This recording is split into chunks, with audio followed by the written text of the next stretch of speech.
is an extremely important day in the life of this campaign. It is the launch of our substance, our policy platform. And I'd like to say that the rollout that will happen today is in many different fronts. First and foremost, it's with you from the press, because you are a major vehicle to reach out to the Peterborough riding citizens and convey the commitment of Betsy McGregor to their priorities. Secondly, we will be posting the policy platform. Will be posted on our website. It will be available through social media outlets, and we will also be emailing this across thousands of persons who have given us their emails and requested that they stay in touch with what I stand for and what our platform is. We will also be mailing hard copies of this platform to key stakeholder organizations in our community, both economic and social, that are the underpinning of the health and the wealth of our Peterborough riding. Now, I want to talk about process, first of all. How did we arrive here? 18 months ago, I began a series of engagements with our community through town hall meetings, bringing in leading caucus members from Ottawa here to our riding to listen to what our riding states to be their priority. And for me, this was a very important aspect of the underpinning of the platform I am unveiling today, is these are your priorities as expressed through public town hall meetings. Many of you have been at a wide variety of them. We have had them on pensions, on finance, on crime and security, on women's leadership and women's entrepreneurship in our riding, on seniors and on health, and also on our beautiful waterway, the Trent Severn, and the natural resources of our riding. The point of releasing a platform is firmly rooted. It's really based in the priorities that I have received from my community. It is their direction for what they want heard in Ottawa. And that is a mark of my leadership.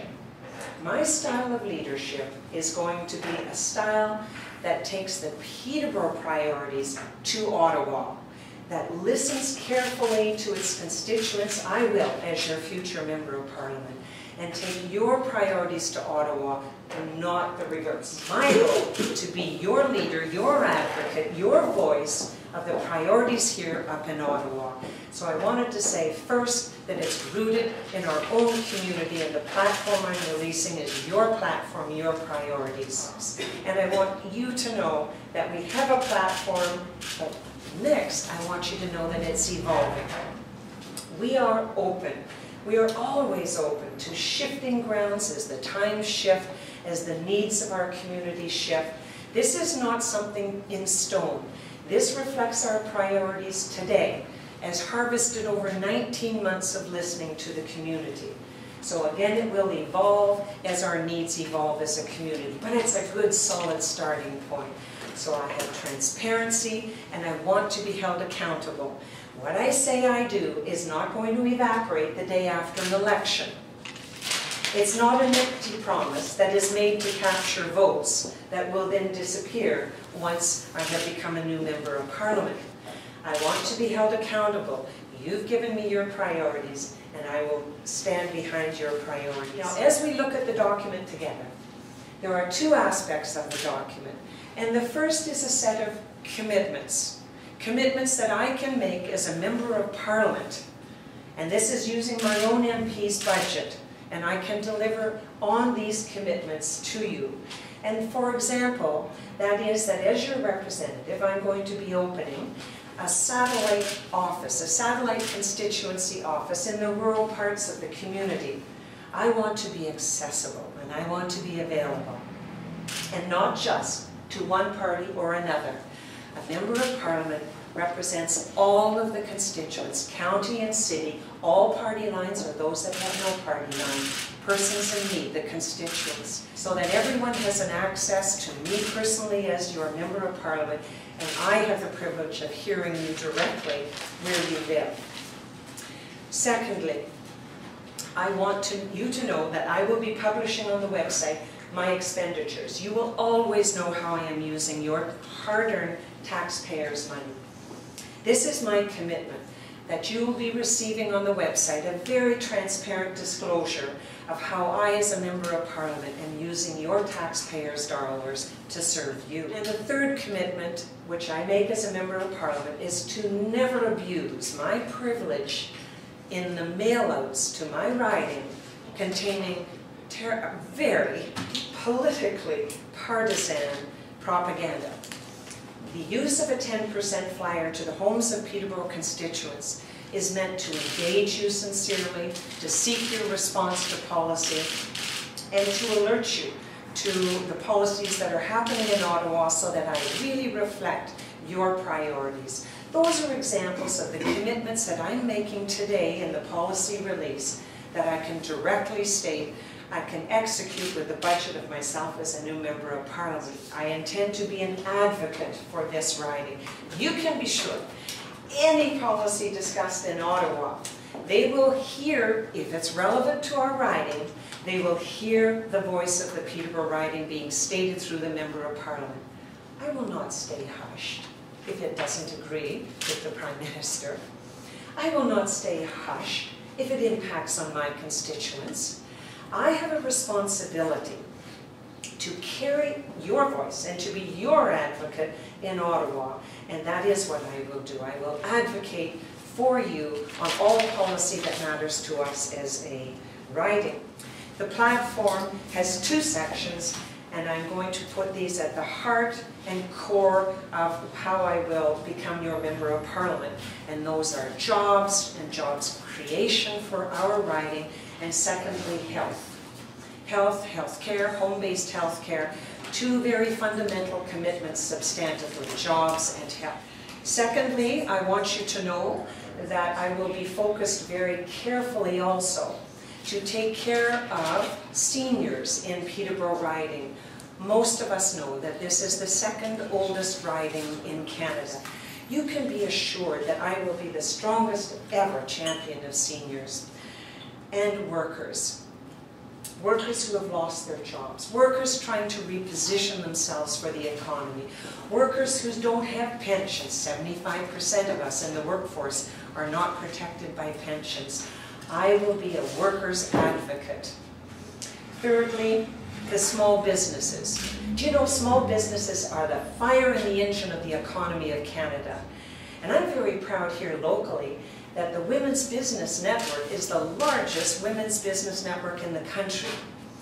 And we have a very wonderful set of entrepreneurs in our midst that need their voice heard. What are the things that we can do for small business that will strengthen and secure the future of small business in Peterborough riding?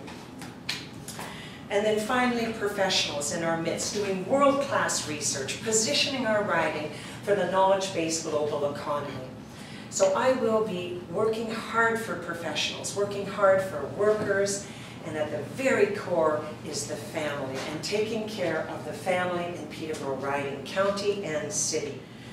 So I will now summarize from the platform what I would like to. I want to better represent the needs of every constituent. I want you to feel when you come through the door of your Member of Parliament's office that it's your office. I am the one serving you.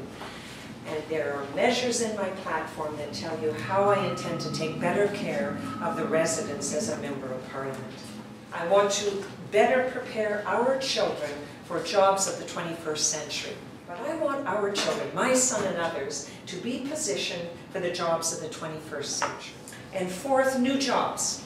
We're going to start firing up the engine of the new knowledge-based jobs in our economy, and I'd be pleased to answer your questions on how I intend to execute that vision and make sure that my son and your children come back here and stay here. Fifth, supporting small business community. Men and women, they are the heartbeat of our economy, small and medium-sized businesses, and my platform contains a very specific section dealing with how we're going to support small businesses. Sixth, better access to health promotion and primary health care. Number 7, investing in those struggling to make ends meet. why don't we have a national housing policy in our country? Why don't we have a national food policy in our country? I will be working to help meet the daily needs of my constituents. Now, better support for the rural community. Do you know 30% of our riding is rural? 30%. Paying attention to the needs of those that grow food and provide us our sustenance. We need to be careful with our rural part of the riding, and I will be serving the rural part. There are very straightforward things that we can do to enhance the support for our frontline police people, as well as the setting of task force and the support of local action plans and strategies developed in our community, for example, the drug strategy. And as a federal member of parliament, coming in behind our local strategies developed here, it will be my priority. And next, a very important part of getting and keeping jobs here is natural resources and the beauty of our Trent-Severn waterway and the natural resources that we have love and cherish. And I will be working to protect our environment and the water. And finally, and very importantly, we have the great privilege in Peterborough riding of having two First Nations communities, Hiawatha and the Curve Lake First Nations. And a very respectful engagement of our chiefs and their councils and their communities in listening and caring for their housing, their education and priorities as they have expressed it will be another aspect of the platform. When you roll that all together, it has at its core the family. The family in the cities and the family in the county. It has at its core health care and job creation.